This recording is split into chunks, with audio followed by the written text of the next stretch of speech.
Bongga ang recent getaway ni Maris Tracal sa Bangkok, Thailand. Sa kanyang Instagram, ibinida ng aktres ang highlights ng kanyang trip na puno ng refleksyon, pasasalamat at syempre drama na swak sa kanyang personalidad. Sa mga litratong ibinabahagi niya, tampok ang kanyang pagbisita sa isang templo kasama ang kaibigan.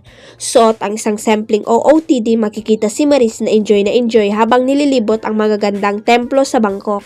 May isang moment pa nga kung saan pinatunog nila ang isang napakalaking gong, kabog. Pero ang talagang nakaagaw ng atensyon ng mga fans ay ang isang video kung saan makikitang humihikbi ang aktres habang nasa templo. Sa kanyang caption, sumulat si Maris, dinasal at iniyak lahat dito. Pag pinagsama talaga ang mga madrama, salamat sa mga blessing universe. Mukhang naging pagkakataon ito para sa kanya na ma-reflect sa lahat ng nangyayari sa kanyang buhay, lalo't na't sunod-sunod ang kanyang mga proyekto at endorsement na lalong nagpapakintab sa kanyang karera. Hindi na rin nakapagtataka kung bakit maraming fans ang nakaka-relate sa kanya.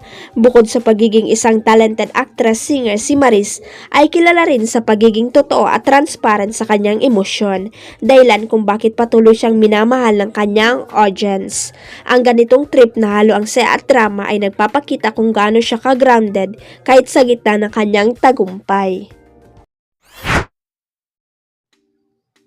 Personal na tinanggap ni Nadine Lustre ang kanyang award bilang Movie Actress of the Year sa katatapos lang na PMPC 39 Star Award for Music na ginanap recently sa Winford Resort and Casino para sa pelikulang pinagbidahan niya na Deleter.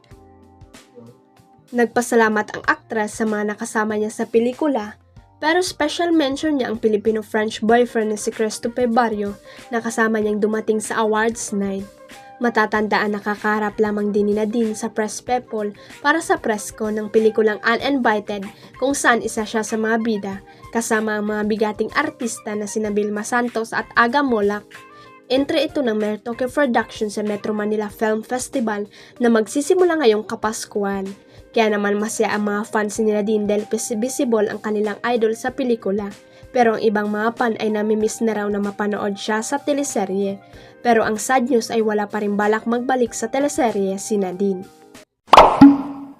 Huwag kalimutang i-click ang subscribe button at i-ring ang notification bell para sa latest at legit chika updates.